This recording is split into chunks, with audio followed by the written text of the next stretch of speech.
Close enough. Good enough for government work. All right. Mike McCallan quit it. Okay, here we go. Ladies and gentlemen, thank you so much for being here. Welcome to this. This is a little live presentation I put together to talk to my real estate professionals. And I'll be honest that a lot of my background is talking mostly with people and companies who are doing residential real estate. But a lot of what I have to say will resonate with people doing commercial real estate as well. A lot of what I find the difference is just between those two primarily is, where does one get their buyer? And as I'm not exactly focusing on that, I think you'll find that this works out okay.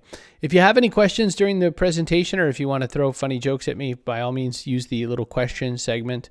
If you find little tidbits that you think are interesting, or if you've got questions you want me to answer after this, there's two different ways you can deal with that. One is to use the hashtag on Twitter, MDCRE.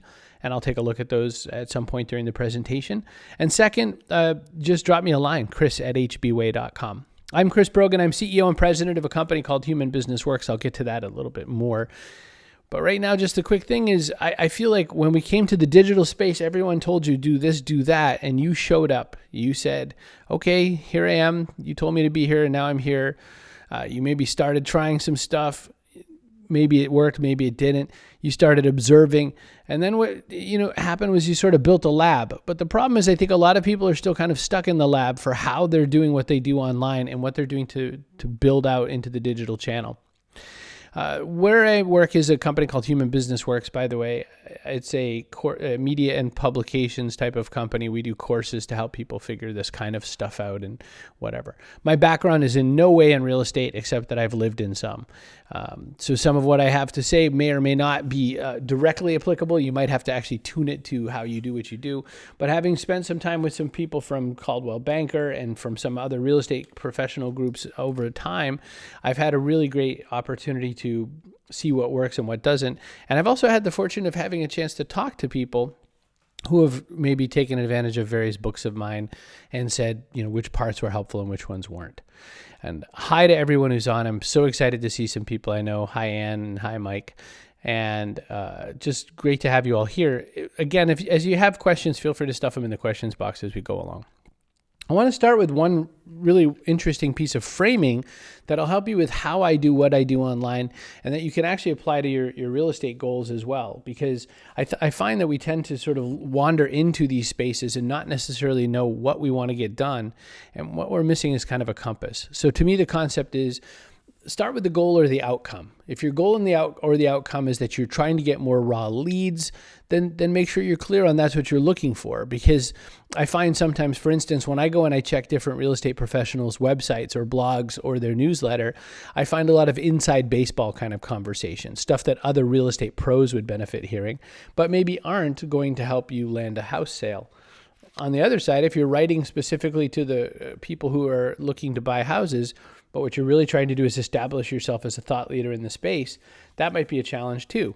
So really kind of understand what your goals are before getting into this and what outcome you want. You can use that model, this model that I've put on this page here, completely throughout all of the process of getting online and doing anything in this digital space. It could be anything in business, period. You could do this offline as well.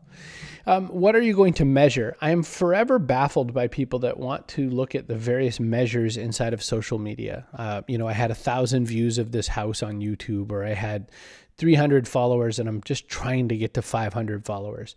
I can tell you at 240,000 followers, it's not much different. I mean, yes, sometimes when I make a request, something happens, but every now and again, I'll put something out there and I'll get very little response. I mean, this very particular program, for instance, the opportunity is made available that you could get some hopefully useful free information, and 300 out of 240,000 people signed up in the first little while, and that trended up to 500.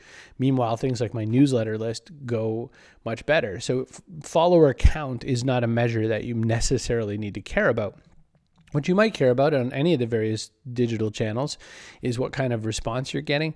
Newsletter number of subscribers does matter because people who are subscribed to your newsletter have a slightly more vested interest in participating. So make sure we pay attention to what we choose to measure. This could, again, apply to anything. what tools do you need to get that job done? And we'll talk about that in specifics to the digital channel. But to me, I just use this same thing. I write this compass down on pieces of paper all the time for all of my goals. What intentions do you have? What intentions underlie what you're doing? That's important for me because what I find is that a lot of times I might come into something and say, oh, well, I really want is sales. And then I'll walk down the wrong path and I'll be looking at some other kind of a metric like, well, sales or referrals or sales or this. So knowing what intentions I have or knowing what kind of beyond the outcome, like how I want to approach things, that's what goes there. And then just, what's your actual action plan? What problems are you run into? And then what's actually the steps you need to do? Of these, by the way, I think that goal and outcome and also intentions are probably the pieces we have to pay the most attention to. But now let's move in. So in my concept that I want to lay out to you today, this is the idea of what I call mastering the digital channel. And in it, you start to want to think of the different things that you're working on online in three different spaces. There's Homebase, which is your main primary website. Now, which could be, by the way, the brokerage real estate website, or depending on what your requirements are or what your allowances are, you might have a standalone site, which you've chosen to make your home base. Remember that we're not always obligated to use the tools that we're given, unless we are. And then your media empire is anything that you're creating for interesting content. Now, this could be your YouTube channel. This could be, you might have a weekly podcast. I mean, we're going to talk about that a little bit, what kinds of stuff could be in there. Could be a blog. Also, your outposts. The outposts are all of the various digital platform areas where you could participate. And I'll talk about that just a little bit more. And then we'll just run through a couple programs, some of which aren't exactly applicable to real estate. We'll cut those out. If you left this experience with me today with only one detail changed, I would say let it be this. Make sure your home base, your primary website where you want people to land, is mobile responsive.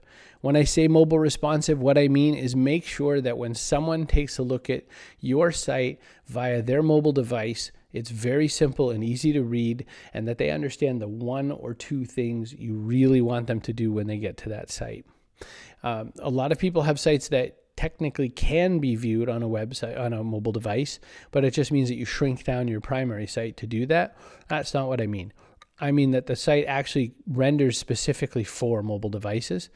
This is huge because, again, especially in the context of real estate, a lot of times people are out and about and doing their searching not from a laptop, not from a 17 or 21 inch or more inch screen, but the 3-inch screen. So if your site, the primary place where people are looking to connect with you for information, is really difficult, or if you are forcing them strictly to the telephone number, then this may be an issue. Make sure that you're making the point to sell on the home base. Now, selling in your case might be just to try to get to people to showings, and that's an important thing to look at. But then how are you setting it up to make that the next step? How is your site geared towards getting people towards making a showing? Some people put a lot of social proof on their website. Now, social proof is anything that tells somebody who's stumbling into you for the first time that you're somebody trustworthy and wonderful. It's great to have one or two elements of social proof. I find some people make their sites look like a Hall of Fame museum. And it's great that you are Poughkeepsie's greatest, #1, best-selling real estate, slice it thinner still, residential real estate on the left side of the road person. But your buyer pretty much doesn't care, except they just want to know that you seem like a nice person and that you've got lots of good referrals. Try to cut your social proof down, because a lot of times when you put those kinds of badges up on your site, they also come with links to other places, and they also come with distractions to get people away from your site. A couple other thoughts to look at. One is to make sure that your about page is a very human about page. Now, I don't usually have to talk to real estate professionals about this. There's usually a lot of good photos, a good sense of who actually is behind the process. So I'll skip that in any kind of detail. Also, you may consider a warm landing page. Now, your primary site, your primary website address might be very fixed. It might be because it's a requirement of a particular organization you work with, or it might be that you've really optimized it for the best kind of transaction that you're hoping to have. But what you could do is on some separate page that doesn't have to be even in the typical navigation, you can add a page for a warm landing, meaning that if somebody meets you via Twitter, say, and they decide that they want to connect with you, what can happen next is you can invite them to your sort of warm landing page, which then guides them to the main page. What this means is that people will not have such a bumpy ride connecting after starting to know who you are from one side of this coin, if that makes any sense. I'll skip on shorteners. Stats and measurements, it's really important that you do pay attention to statistics and measurements on your website. If you're not even running just basic Google Analytics, then you're missing an opportunity to have a sense of how long people linger on the site, where they go, what kinds of things they do that are somewhat interesting. You might jot down the words crazyegg.com if you haven't seen this. This is a little bit of code that you can add to your website, which allows you to generate reports that look like heat maps that gives you a sense of where people hover their mouse and where people click on the most and where they spend their most time. You'll find it's quite interesting. Make sure if you decide to load that program that you pay attention. It tends to really eat up a lot of server capacity. I've broken my website a few times loading Crazy Egg. So if you're kind of the person who's selling the houses and maintaining the website, just be aware that that kind of magic can happen. Let's move on into the media empire. When I say the media empire, my thought is that even though you're in the job of moving houses, and even if you're in the job of trying to build relationships with your buyers, you also are now in the media business. And for instance, in New York City, I really enjoy the work of the Corcoran Group because I think that what they've done is, I follow them on Google+, for instance, and I'm always learning new things about New York neighborhoods. Now, I live in Boston. I don't need to know anything about New York neighborhoods, but I swear that every time I see something, I find some interesting new story. There's a little tidbit that I find very interesting, almost never with a listing attached to it. And if someone said to me, I was planning to relocate to New York, what do you think? Then that's who I would know to send them to, would be the Corcoran Group. And that's why. It's just because they've created such great, interesting content. Where do you put it? You could put it on your blog. If you have a blog, you can have a blog attached to your primary website, which is probably my biggest recommendation. But if you're not allowed to do that, or that's not a great idea, you can always host it somewhere solo on places like, if you want free, you could go wordpress.com or tumblr.com, skip the E in there. And if you want to go with something hosted, then it just means that you have a lot more control over it. Video, the number 2 search engine in the world right now is YouTube. And that's such that people are saying, where to live in such and such a place into Google. But the number 2 place that they go to search for that kind of information and gaining ground is YouTube. So it's not just for walkthroughs, it's for neighborhood interactions. It could be interviews with satisfied buyers. It could be interviews with people that make up a certain community. There's a lot of interesting things you could do with YouTube. You could do a podcast. And again, your podcast probably won't do as well if it's, the Remax Toronto podcast. It might do a lot better if it's fun things to do with kids in Toronto. Or it might be, that it's such and such. And you can make it sponsored by your company if you'd like. But what you're looking to do is build interesting content that people want activity and action around. By the way, podcasting is interesting insofar as it was really interesting and popular starting in 05 and 06. It got really big in 07 and then kind of went away for a while as the mainstream sort of took it over. But it's back again. Mary Meeker from Kleiner Perkins Caulfield Buyers said that people have about 52 minutes of unclaimed time in their car every day right now, and that they're choosing not to fill that with terrestrial radio or satellite radio if they can help it. So they're looking for interesting new stuff. Ebooks, maybe not so much, unless you want to write ebooks about the area, but it's a little hard to get people to read as it is, and convincing them to read an interesting book about an area, unless there's some amazing history to it, might be a little tricky. We'll skip the speaking. I definitely think that your email list is part of your media empire. It's amazing how personable some people can get on their email. If you want to check out an example of personable, my personal newsletter is that way. Go to hbway.com/NL and sign up, and I'll show you that very example on Sunday. But with regards to email, one thing I found is that even in my metrics, so for instance, I have 200,000 unique monthly viewers on my site. I have 240,000 people who follow me via Twitter and 110,000 people who follow me via Google+, for instance. I have only 30,000 people on my email list. When I put out an offer, what I'll find is that sometimes people will take an action, and most of the time, I'm getting 10 times more action on the offer via my email list than I am on my social list. So it's essentially 100 times more effective because there's 10 times fewer people.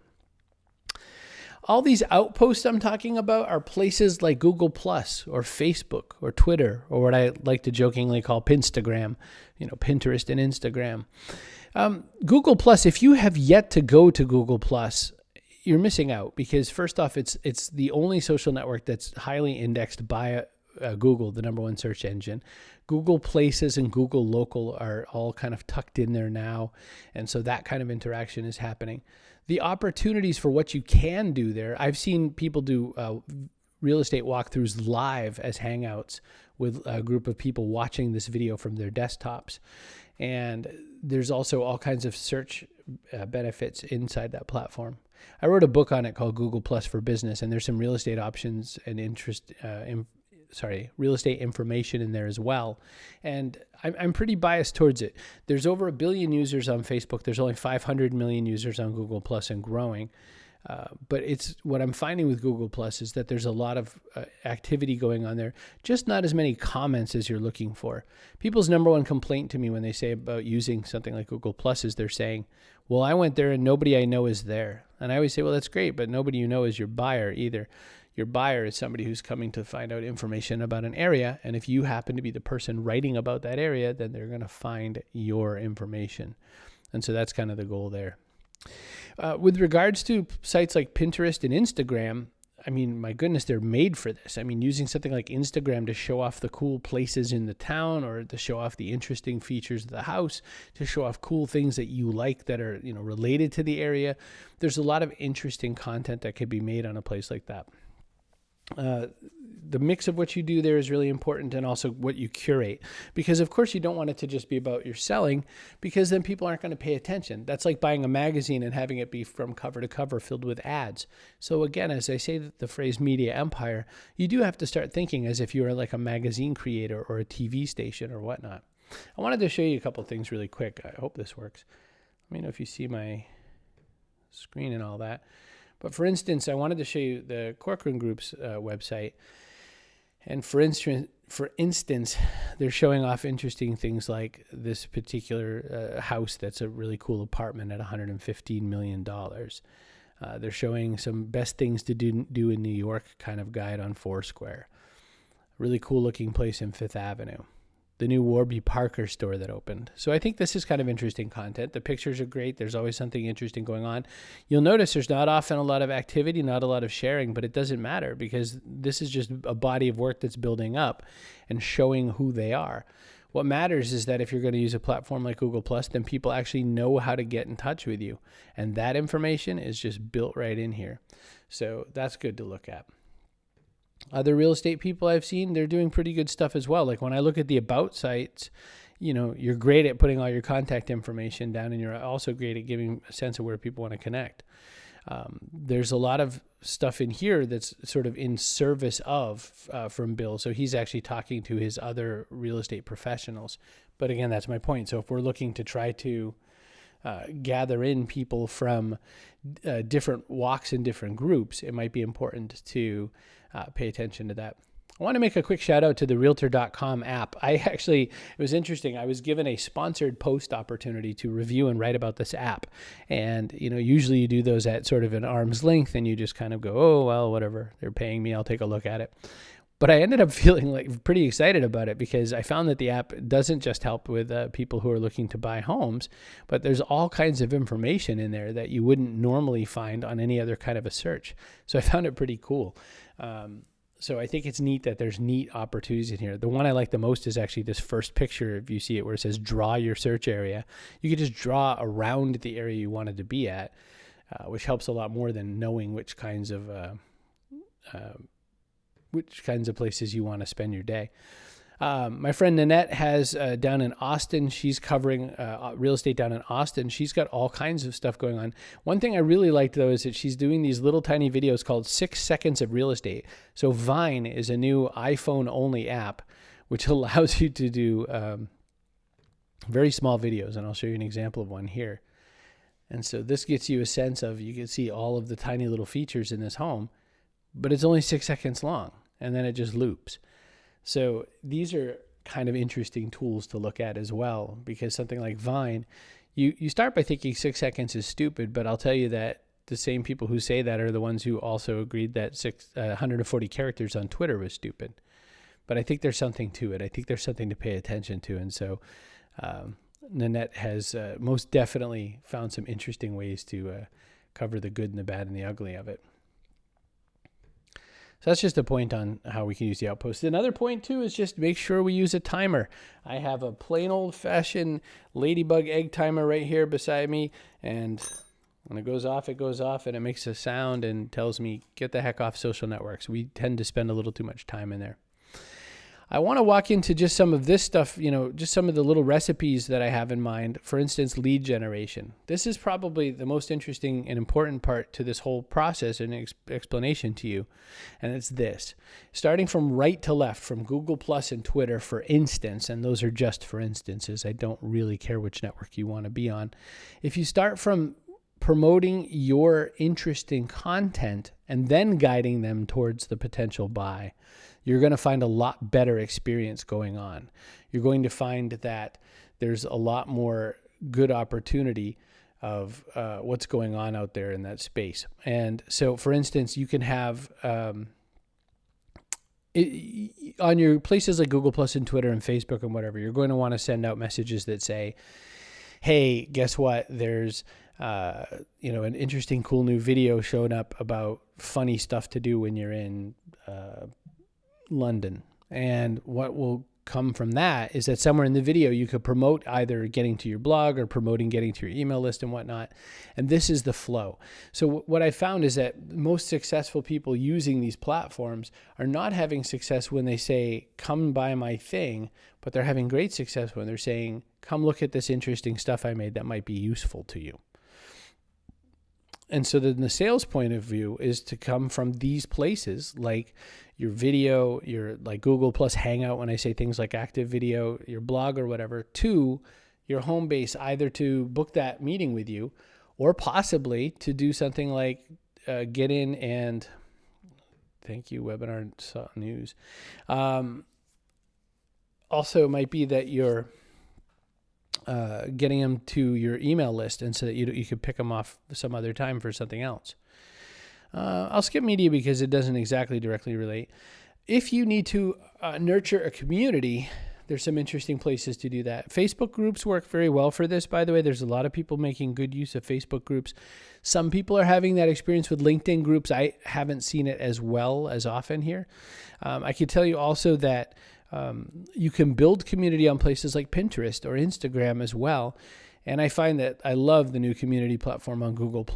But there's also ways you could do engagement and whatnot when you're on something like Twitter, for instance, by using hashtags. So you can use, hash and the city name or hash and some special chat name that you've come up with, and can really curate some interesting times there. And then I find that those kinds of experiences will eventually slowly guide people back either to, get a listing or get a showing with you, or some other particular opportunity. So that's it. I wanted to wrap it here as where I am, and I thought I could open it up to some questions. So if you want to ask questions, go ahead and just use the GoToWebinar question bar thingy, and feel free to type it all in there, and I'll gladly answer anything.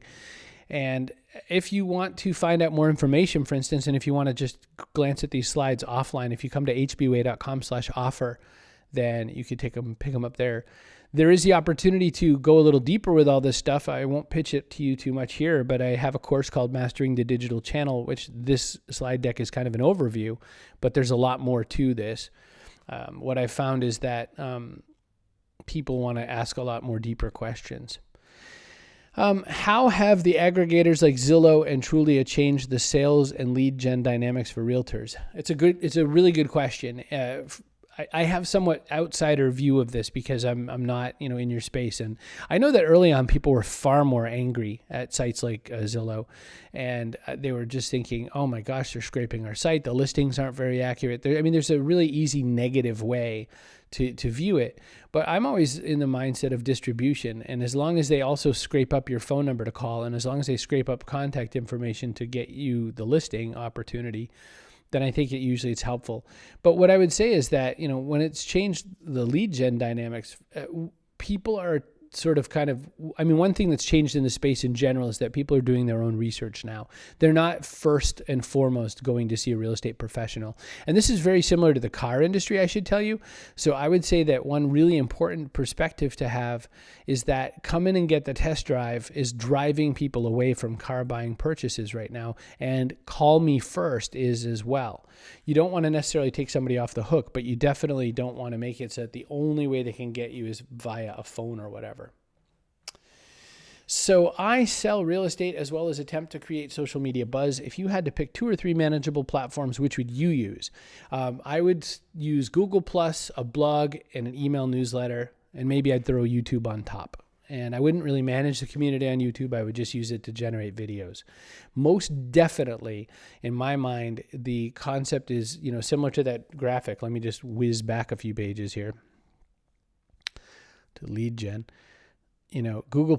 I use Twitter because it's a serendipity engine. Twitter is really great because you can put in search terms. You could go to twitter.com/search and put in moving space Tampa and find how many people are saying they're moving to Tampa, and you can listen in on it. But I don't have to park there, and I don't have to create interesting stuff.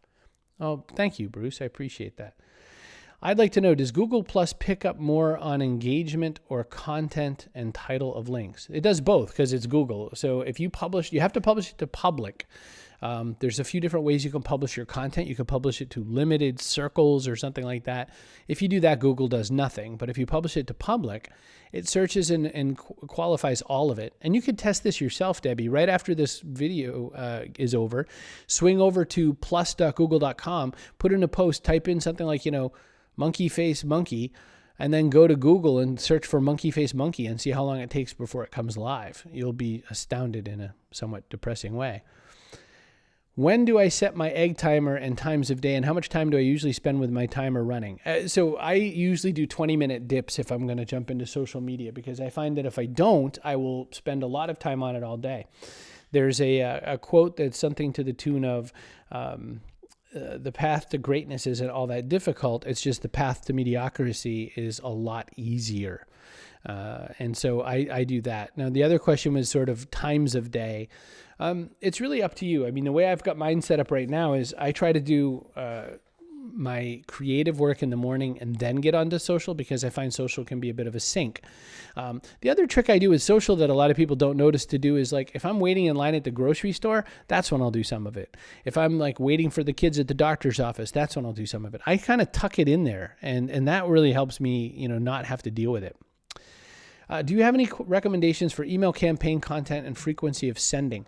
It's a little trickier in the home world because, again, if you are, let's imagine that I've bought a home from you. Joe, you've sold me a home. Good luck. Enjoy that check. I don't want to hear from you next week. I don't want to hear from you a couple of weeks from now. So, I mean, it could be that monthly is great. I have a few people I've worked with and or have come to some of my events. One says she does it monthly. But then what she did was kind of interesting. She did seasonal ones as well. So she did monthly email for everybody, and then kind of are you here in the winter only? Are you here in the summer only? So you could do it where you could have more than one list and allow people to sign up for this or that kind of a thing. And that might allow people to better judge their own frequency. Does that make sense to you, Joe? So they can do this sort of deal where let's imagine you make up 4 different types of lists. One is like things to do. One's things for kids to do, whatever. Then you kind of sort of have the right to do a little bit more frequency and sort of do it in that other way. And thank you, Debbie. That's very kind of you. Hi, Shashank. You said it's relatively easier to get buyer leads with digital media because there are tons of buyers searching for homes. How do you think an agent can get seller leads using digital media? There's a few different ways. One is still through search, through Twitter search. The other is, creating ebooks, because, again, people are looking for, Shashank, you've actually given me a great reason to give me something helpful to answer here. The only time I could see writing some good ebooks would be helping people do better at getting their house to sell, creating videos on helping them sell their house. Think about the top 10 tips. My friend Mary downstairs does all kinds of real estate, and she's saying it's amazing what simple things get in the way, like what magazines are on the coffee table. you can't just put certain magazines on the coffee table because it might mess up the deal. So for instance, it's a deal where I think there's some great opportunities to make good content that helps sellers get better, and that would help you. I haven't really mentioned Foursquare.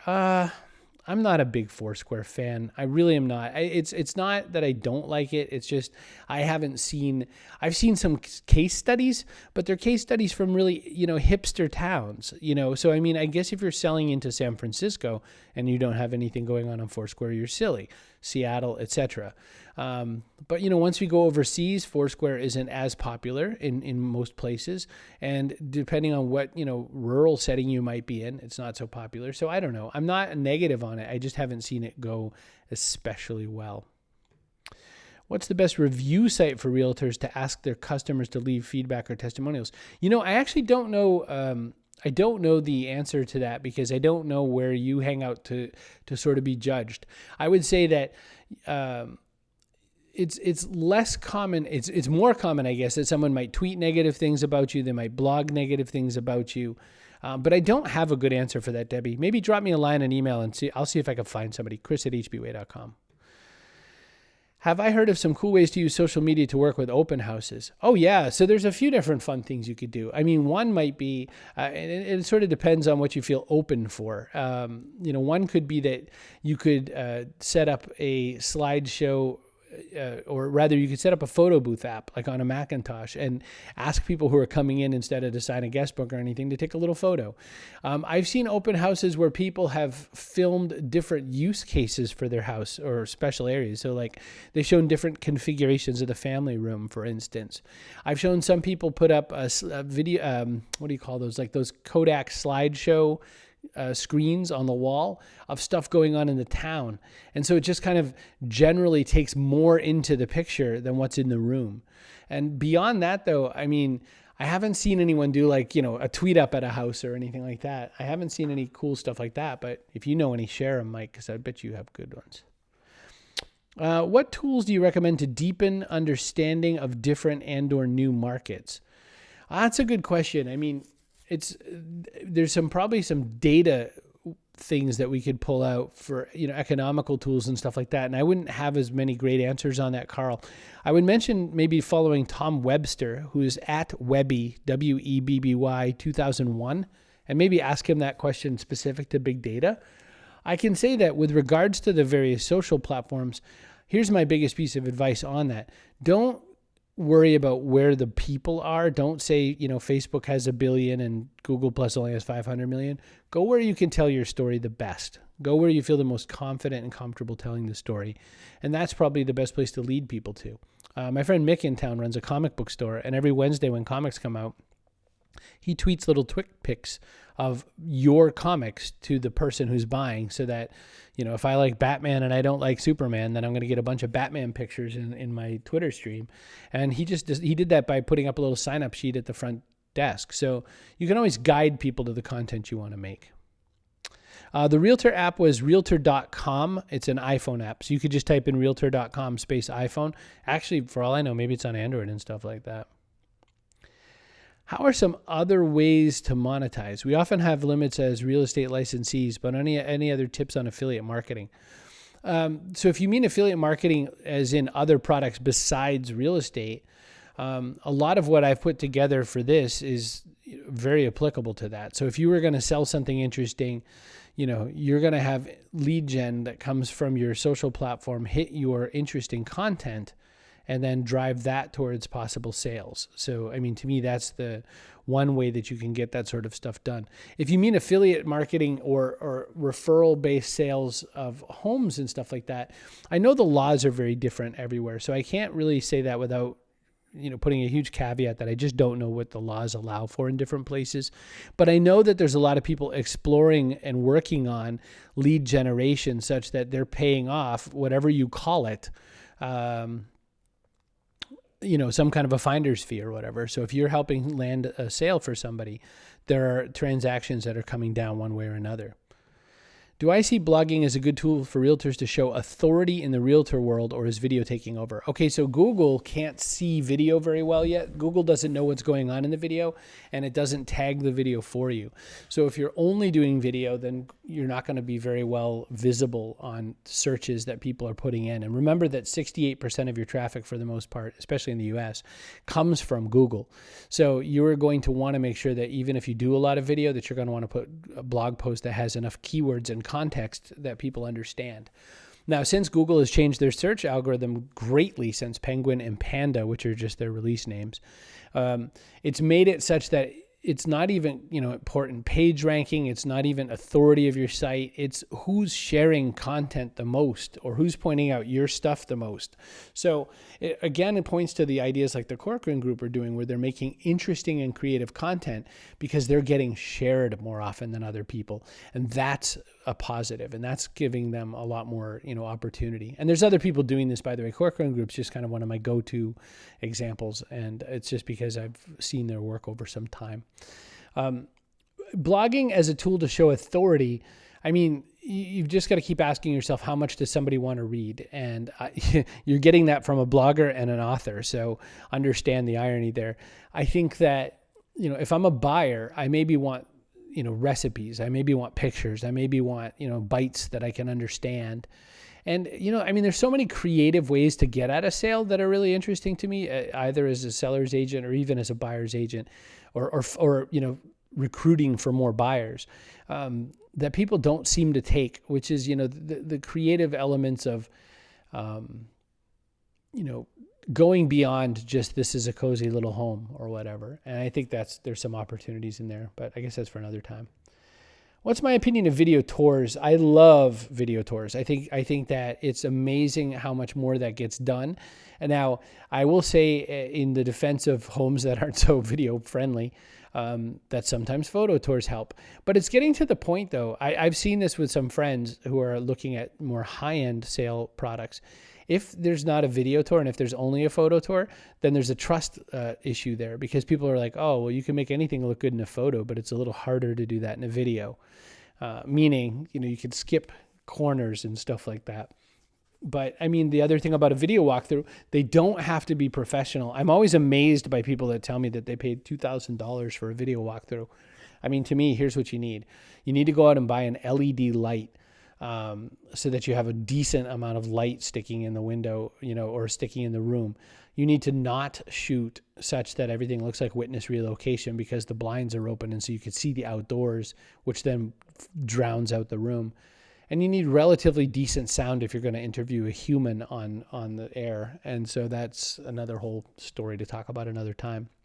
But I think video is absolutely important, and putting it out onto places like YouTube and all that, I would put the references to those, if I'm on Twitter and all those places, I would definitely put my video tours in those places.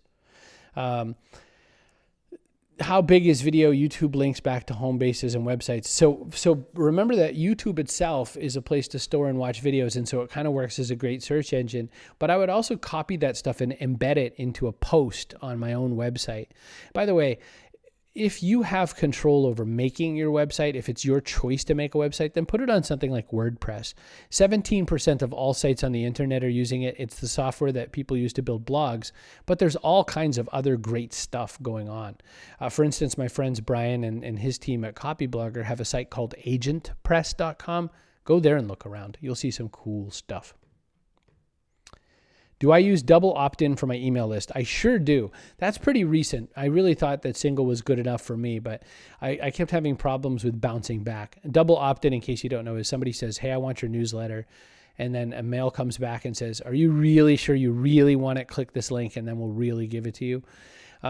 It seems like a worry that you're going to lose the person. But what I've come to realize is that the benefits far outweigh the negative, because a lot of email platforms now ask you to pass to them whether or not the person was double opted in or not. And so it really impacts how your mail actually shows up. Oh, thank you for asking that, Adam. I just kind of had it laying there on the screen. Active video is something like this, for instance, like a webinar type technology, or it could be Google Hangout, or it's any kind of video where it's not just, static, like us sitting around doing nothing and watching a YouTube video.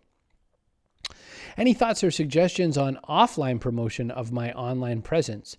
Make it easy. I find that it's amazing. People will give me these cards and it sort of looks like they're a general in the army because there's their name and a title and an address and a phone number and then like 25 social sites. There's a thing called the paradox of choice. When we have more than two choices, we make no choices. So for instance, I'm looking around for my business card. My business card has my name in the biggest, boldest print. It tells people what I do. It has an email address, a Twitter address, and a phone number. That's it. I have plenty of other places on the web. I don't even think Twitter's the best place to find me. But the reason I make sure that we do offline promotion that way, it's better. Postcards work. It's amazing how postcards are, good old fashioned and still work. Very colorful postcards work best.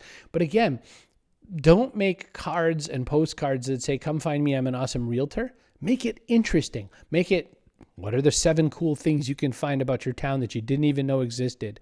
Or planning on selling a home, how can you guarantee that it's going to sell? Make it an interesting postcard. It's so, it's amazing how many people have their goofy glamour shot picture next to them sitting on a sign from their logo with a bunch of text beside it. Big deal. Everyone's done that. Make something new. Whew. Let's see, Sean. I'm working on a business related to real estate. It's in vacation rentals. Oh, I love vacation rentals. What do you think would be some ways to reach vacation rental property managers? As I do my research, I got stuck in a research loop between travel, tourist, and real estate. So I would say reach out to some people. The people at, Port Royal Resort in Texas are doing a lot of outreach. Connect with them. It's Port Aransas, Texas. I stayed down there and had a great time. Santa Barbara, what's it called? Boutique something, Santa Barbara Boutique Rentals or something. You might look for them too and ask them what they want. I mean, the best answer, Sean, is go right to them and ask them. When you try to reach them, they're out there desperately trying to sell rental properties, so they've got a presence online. Go sniff around. I mean, that's the greatest thing about real estate professionals is you totally all want to be found. Respect for blogging. Any thoughts on Active Rain? Okay, I have no great negative or positive about it, but the moment you're blogging on someone else's platform, you're making a choice. And the choice is I'm going to trade my real estate and my search ability, real estate being the digital form, and my search availability, I'm going to give it away to this other company. However, they have far more traffic than you have, and so maybe it's worth it. So you know what you might do is you might do something where you maintain your own site and you do one a month for Active Rain or once every couple weeks for Active Rain. There's no reason not to get better distribution. Distribution is one of the number one things missing from most people's personal marketing efforts. Do you recommend getting the video transcribed to get Google to notice it? Can you put that in the description area of the video, or is it too much? It's too much to put it in the description. Yes, getting it transcribed is a really good choice. I can't remember the name of the transcription service I use, but you can find them around. There's more transcription services than not. The only thing to do, though, is make sure you pretty it up. It's amazing how many people just kind of like dump it directly as they got it in the file, and that just doesn't look so good. Google Plus has been great for networking with fellow realtors and mortgage pros, but so far not connecting with actual buyers and sellers. With that in mind, would you recommend Facebook over Google Plus for this, or is it the other way around, and why? No, I don't recommend Facebook over Google Plus unless you are active in some kind of Facebook community that, oh, by the way, you happen to be the person on the community selling houses. Meaning, no one in their right mind is going to join the greater Mississauga housing community real estate professionals thing if all they're looking to do is buy a house. And just the same as if your Google Plus preference is here I am house seller, here I am a house seller, they're not going to connect to that. There's a couple things you could try. One is post all kinds of interesting stuff that's not about selling houses and make sure that people come to follow you and get to know you. And then as they know that you're a real estate professional, they'll give you the referrals. Remember that you could care less about comments. What you want is referrals. If the phone's ringing more, then that's a good thing. If you're not sure about how to do that, then the people who have chosen to circle you, they're not necessarily the people who are going to drop you the referral, but you're going to find that you're going to stay top of mind. I mean, I mentioned Nanette Labastida. It's because she's the only person I can think of when I think of Austin, Texas real estate. If I was in New Hampshire, it'd be my friend Ann Antosca. So, I mean, it's just the luck of things is just keeping top of mind with people. And thank you, Sean. There's a lot of opportunity in that space. That's why I made that sound. When doing original content for different platforms, how do you decide which platform gets east, assuming that duplicate posts are bad? Yes, duplicate posts are bad. Google hates that. Google will, snap your underpants if you do that. What you should really consider thinking through is, Remember that if ever you're on somebody else's site, your only goal is to get them to your site or to your list or your something that you can control. What is this webinar? It's me asking you, hey, you should join my newsletter. You should go do my thing. You should go check out these slides. Why? Because then if you choose later to buy the course, then I've gotten you there. So consider Google Plus this webinar for right now, and you'll see the same kind of model. So the goal is make something really interesting there, make it enough that someone's eyebrow goes up and they go, oh, I'd like to learn a little bit more. I don't know if I want to buy right now. And then that's the magic trick, Nathan, is, that transaction. We have time for just a couple more questions if anyone else has any. If not, believe me, I'll let you go. Just another reminder, swing by hbway.com/offer to pick up a copy of these slides so you don't have to write them all down. If you didn't get your question answered, you can drop me a line at chris@chrisbrogan.com. That's a direct email. I answer it myself, so if you were a little uncomfortable answering or asking a certain question, that's totally fine. And like I said, at hbway.com/offer, I will be pitching something to you, but there's also a really steep, tremendous financial discount offered as part of it. So do consider it if you want. I have about 200 and some people in this course right now and taking it. Some of them are also real estate professionals like you. Some are not. Anything I can do to be helpful, just let me know. I'm really grateful for your time. And as I have one last question. Oh, Mastering the Digital Channel. Is it a course? No, it's a weekly course. It's delivered via email. If you swing by that hbway.com/offer, it'll read you through what comes with it and what the syllabus is and all that. And I think you'll find it pretty useful. It's not a coaching thing, but more like a syllabus with education and all that. I won't be willing to share the offline questions that might be interesting to the rest of you unless I get their permission, because I want to make sure that it's a matter of, that it's okay to share it and all that sort of a thing. I will, Ann. Thank you. And thank you, everybody, so much for being here. I'm Chris Brogan. So grateful for your time. And Debbie, the answer is yes. Let me just give you a URL to take a look at that. 1 second. I said, boom. Hopefully I just sent an answer to the question. If that didn't work, I'm just going to type it here one more time. But yes, I do have a coaching thing. It's different and above the direct course thing. A lot of people just go to the course because I think they find all the answers there. But hey, if it makes you happy, then it'll make me happy. Thanks again, everybody, for your time. I really appreciate your being here, and I hope that you got what you needed. If not, drop me a line, and I'll do everything I can to help you. Talk to you soon.